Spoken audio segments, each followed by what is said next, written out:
আমাদেরকে প্রকৃতপক্ষে এরকম একটা সফলতার সংজ্ঞা শিক্ষা প্রতিষ্ঠান, ফ্যামিলি, পরিবার বা সমাজ ব্যবস্থা এবং রাষ্ট্রীয়ভাবে শেখানো হয়েছে, যেখানে গেলে আমরা প্রকৃত অর্থে ব্যর্থ। ওইটা আসলে আমাদের সাফল্য না।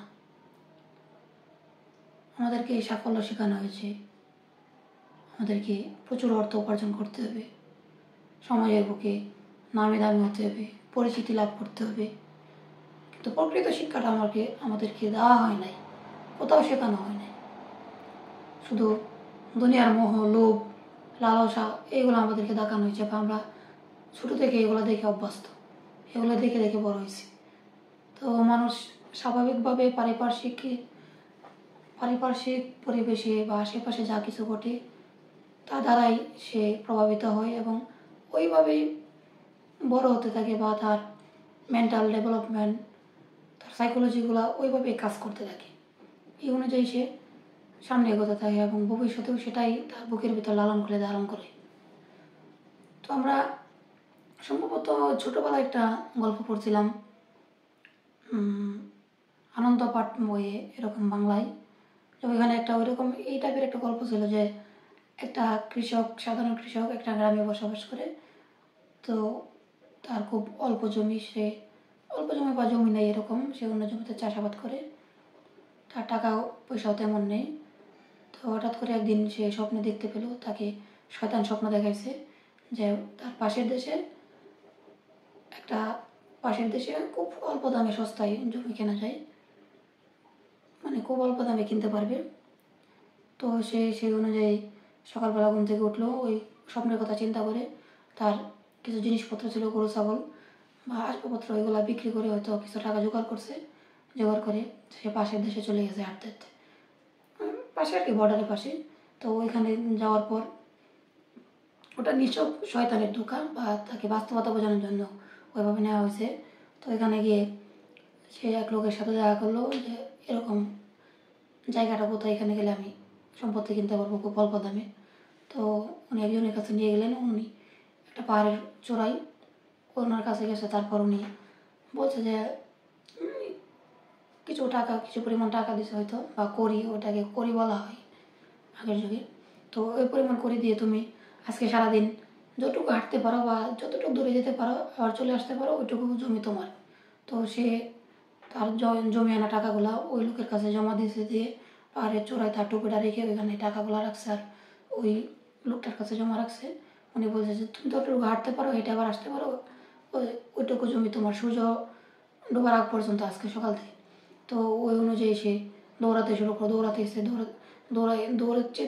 দৌড়িয়ে যাচ্ছে, এভাবে সারাদিন দৌড়াচ্ছে। তো অনেক দূরে চলে গেছে, যাওয়ার পরে ওই পাহাড়টা দেখা যাচ্ছে না। তো সে ভাবলো আমি আর একটু যাই, গিয়ে তারপর ব্যাক করবো, যতটুকু জমি নিতে পারে ততটুকু তো আমার, ওইটুকুর আমি মালিক হয়ে যাব। কি সুন্দর না বিষয়টা! আসলে এটা কে না চায়, সবাই চাইবে এত অল্প দামে সস্তায়, বা এত খুব সহজ শর্তে যদি কেউ জায়গা জমি পেয়ে যায়। তো সে ভাবলো কিছু খাওয়া দাওয়া সাথে হয়তো কিছু খাবার ছিল, এগুলো খেয়ে তারপর আরও নোংরা দিতে, তার আরও জায়গা লাগবে, আরও জমি লাগবে। তারপর প্রায় সূর্য হেলে গেছে পশ্চিম আকাশে। তো সে চিন্তা ভাবনা করলাম, তো অনেক দূরে চলে আসছে, এখন ব্যাক করবো কীভাবে?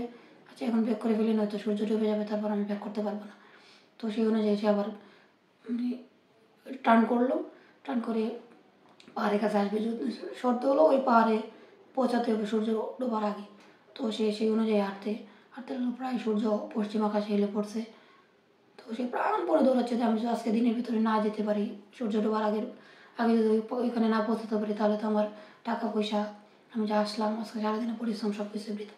সাথে প্রাণপণে দৌড়াচ্ছে। কিছুক্ষণ দৌড়ানোর পর দেখতে পেলো পাহাড়টা মানে হালকা অল্প অল্প দেখা যায়।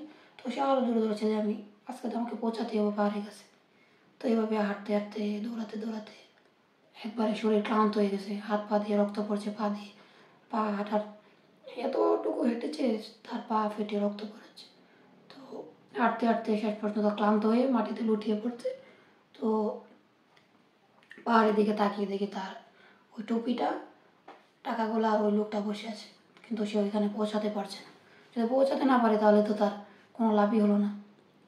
তো সে হামাগুড়ি দিয়ে যাওয়ার চেষ্টা করছে, প্রকৃতপক্ষে সে ওইখানে পৌঁছাতে পারে নাই, তার আগে সে মৃত্যুবরণ করছে।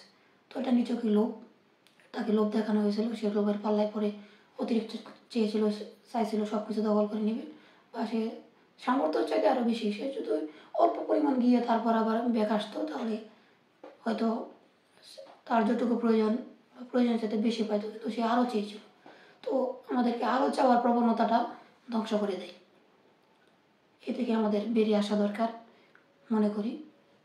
আরও চাওয়ার প্রবণতা বা আরও লাগবে এরকম মনোভাব থেকে আমাদের বেরিয়ে আসতে হবে, বেরিয়ে এসে অল্পতে সন্তুষ্ট থাকার চেষ্টা করতে হবে।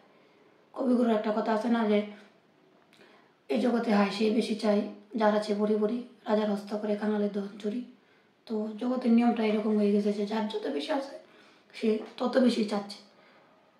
এখান থেকে আমাদের বেরিয়ে আসাটা জরুরি বলে মনে করি। আমরা যেন অল্পতে সন্তুষ্টি থাকতে পারি, খুশি থাকতে পারি, যতটুকু দরকার ততটুকু নিয়ে হ্যাপি থাকতে পারি, নিজের আত্মীয় স্বজন, মা বাবা, পরিবার, আশেপাশের লোকজনকে নিয়ে সুখী থাকতে পারি, সেই চেষ্টা করব, সেই দিকে এগোবো। সবাই ভালো থাকবেন, সুস্থ থাকবেন। আসসালামু আলাইকুম, ধন্যবাদ।